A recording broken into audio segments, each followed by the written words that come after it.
Hello and welcome to your real estate show with thanks to Harcourts Tasmania. My name's Rachel Williams and it's a pleasure to be with you as always every Wednesday evening. We've got another informative show lined up for you tonight with a particular focus on business and including what's happening across the capital city in Hobart. We also were lucky enough to be given a guided sneak peek through a development that's currently underway in Launceston. It's a 3-storey townhouse that's certainly transforming the site of the Uniting Church, which was sold just a few years ago. But first of all, tonight we trek up the beautiful Tamar Valley to Beauty Point for the Harcourts property profile.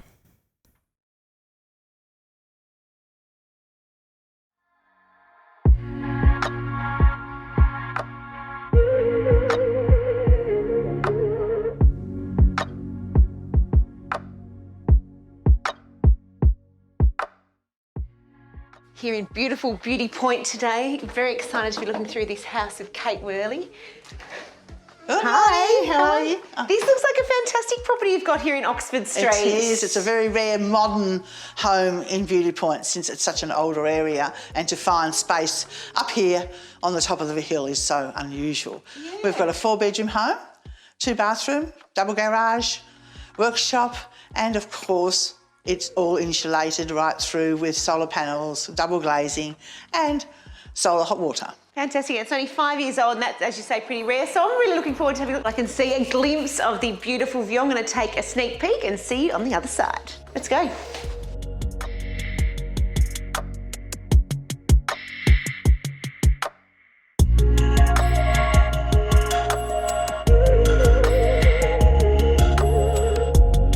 Loving the wide open entry point. It certainly makes it feel nice and spacious, and they weren't lying about how special this view is. Have a look.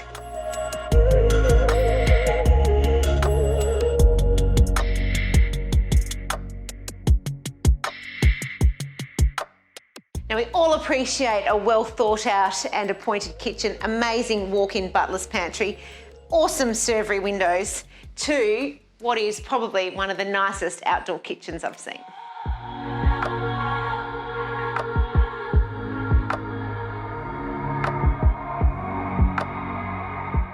Have a look at this really special master bedroom. The most beautiful views to wake up to every morning.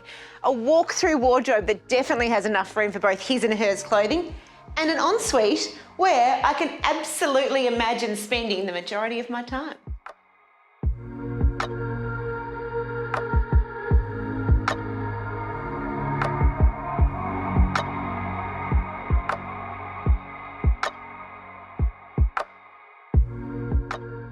Now, this is the second living area / 4th bedroom. It's currently used as a sewing and office space. And it's certainly, with that view, a place for inspiration.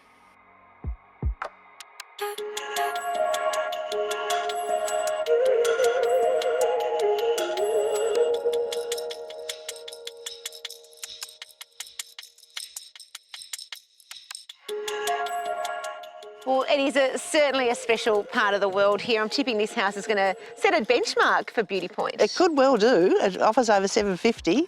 We're really interested to see where it goes with I'm sure, a huge amount of interest. It will have a huge amount of interest. If you're interested in having a look, give Kate Worley a call at Harcourts West Tamar.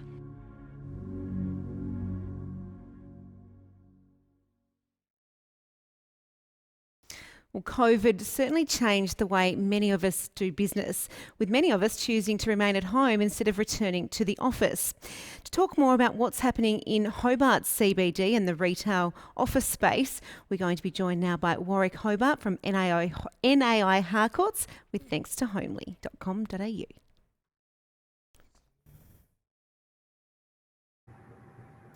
Well, hello, Warwick. Thank you so much for joining us today. Pleasure, Rachel. Well, according to the latest Property Council of Australia's office market report, Hobart does continue to perform really well with office vacancies at just 5.1%. Do you see that continuing throughout this year?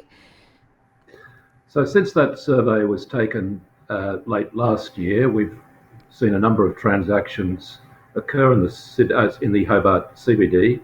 So already that figure's probably reduced. But with the unlikelihood of any new office developments occurring in the CBD in coming years, it's likely that that figure will continue to drop in the foreseeable future. We haven't seen any reduction in the demand for office space as a result of COVID-19. In fact, if anything, we're likely to see an increase in the requirement for office space as tenants accommodate a more safe working environment by expanding their current footprints. And what do you think there might be longer term implications when it comes to a reduced office space supply? Well, with any demand and supply cycle, given the diminishing supply, we expect that as a result, rentals will start to increase in 2021 and 2022. The market will likely respond with the refurbishment of B-grade buildings to an A-grade standard.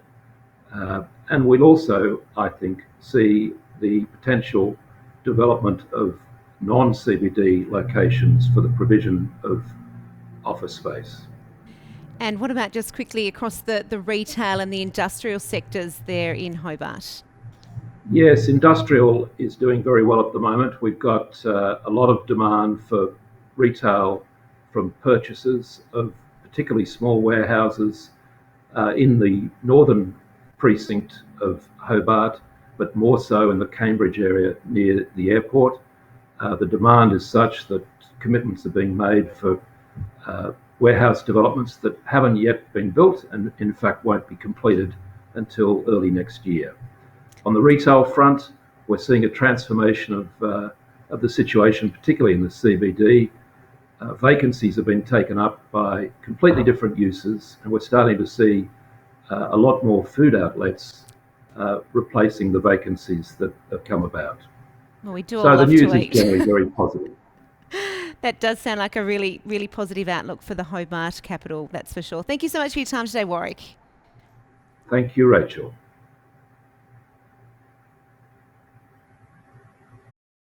That was Warwick Hobart there in Hobart for NAI Harcourts in Hobart.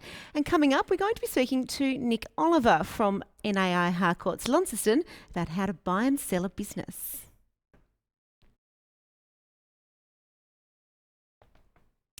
Well, many of us dream of buying our own business, perhaps opening up our own boutique or coffee shop or wine bar, but the reality is it's actually quite a daunting task. So we're going to be joined now by Nick Oliver to talk about how we can actually buy and sell a business. Nick, thank you for joining us. Is it one of those things where it's easier to buy an existing business or start from scratch yourself? Thanks, Rachel. Well, I suppose, thinking about it, both have got their advantages. The piece about buying a business is that you can go and purchase something that's already going. Obviously, you need to have those skills and you can get going on that, and it's producing cash flow immediately for you. So, I mean, it's really something worth considering. And when is the best time to buy? We see a lot of different businesses, so it's really down to the prospective purchaser. Any time that you want to grow bigger than yourself, it might be something to replace your existing job, or it might be a larger concern. You've had something before and you want to grow to the next level. Certainly, then's a good time to have a look. And what about at the other side of the scale, when's a good time to sell a business? Obviously, there's lots of demand at the moment and perhaps not many properties. Absolutely. Well, I suppose what we're seeing is that if your financials are good and your business is going well, that's the ideal time to sell a business and take opportunity of the market. I suppose the other times are when you've grown it to a stage that you think it's sort of beyond you, or you need a break. So there's a couple of different points in a business owner's life that they can think about selling their business. Okay, and if we are thinking about selling our business, what can we actually do to prepare and make sure it's in the best position possible for sale? Yes, certainly. I think first of all, have a chat to your accountant. Having good financials is really important. Having a bit of an assessment of your business and understanding where the strong points are and where you fit into that are also good things to do. And then, having an idea about how much staff and what the opportunities might be for somebody else who's stepping into that business, they're good things to do as well. And what about the concern that I suppose many people have when they're putting their business for sale, that they might perhaps lose some customers? Is that a tangible concern? Listen, I think it's really a case of letting the market know and letting your customers know what's happening. I think people like certainty. And I think if your customers understand that they're going to be looked after going forward, I think that's the main thing to focus on. And how does someone like yourself help with the process? Listen, we go and do assessments of businesses. We talk to business owners when they're coming up for sale, and we like to break it into a nice package so that we can explain to prospective purchasers what the benefits are for the business. And I think it's that organisation and marketing that's really good. Yep, wonderful. Yep. Well, thank you so much for your insights today, Nick. We appreciate it. Thank you. That was Nick Oliver there from NAI Harcourts in Launceston. Well, now it's time for our lifestyle segment this evening, and we're very lucky enough to be given a glimpse through a new 3-storey townhouse development that's currently taking shape. It's a bit like the block down on the corner of Margaret and Balfour Street, with dozens of tradies making sure the property is ready for handover next week. We take a look with thanks to Snooze Launceston.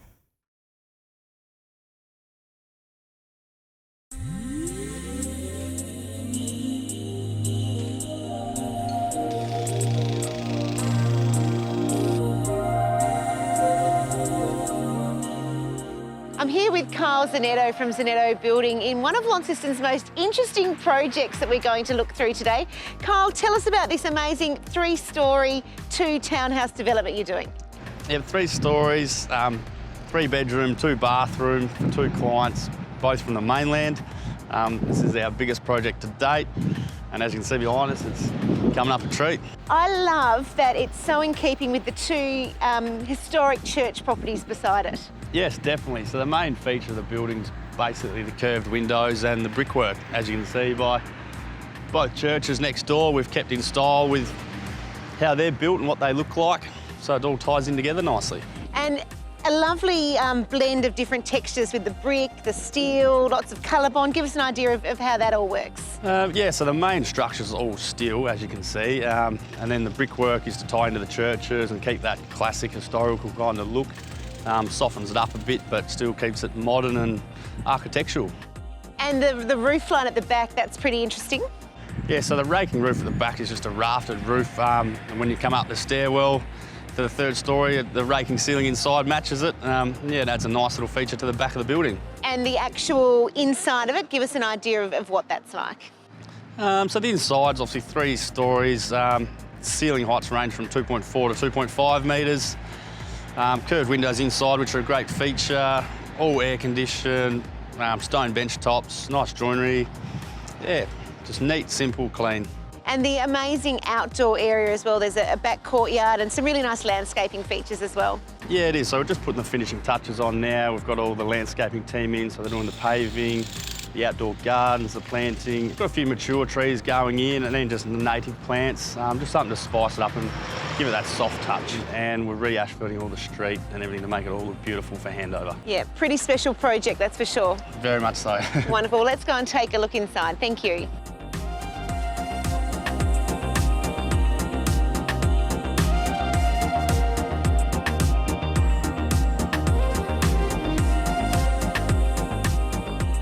This is the master bedroom. Amazing views over the CBD through to the east. Tell us a little bit about what's happening on this outdoor area. Yep, so up out on this top deck, we've got an automatic Verishade roof that's going to go on. So it's basically just a thin roof that opens and closes depending on the weather.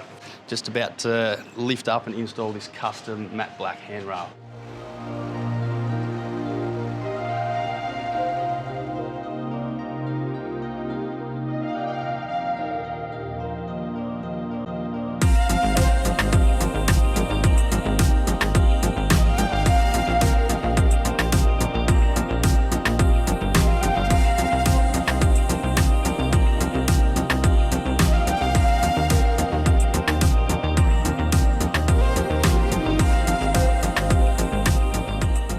Carl, this is obviously where the dining table is going to go. It's actually a deceptively spacious property, isn't it? Yeah, it is a nice space. So it's basically a normal size home. So we've got the kitchen here, galley style with the island bench across from it, walk-in butler's pantry.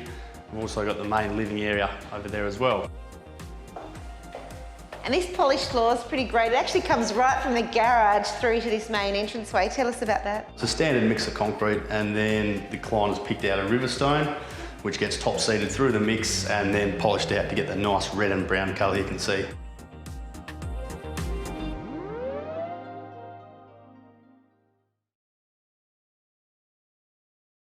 Yeah, it was a pretty special property that will no doubt polarise opinions based on its appearance, but we're certainly looking forward to getting back in there once it's totally complete. But that's all we have time for tonight. Thank you so much for your company. Bye for now.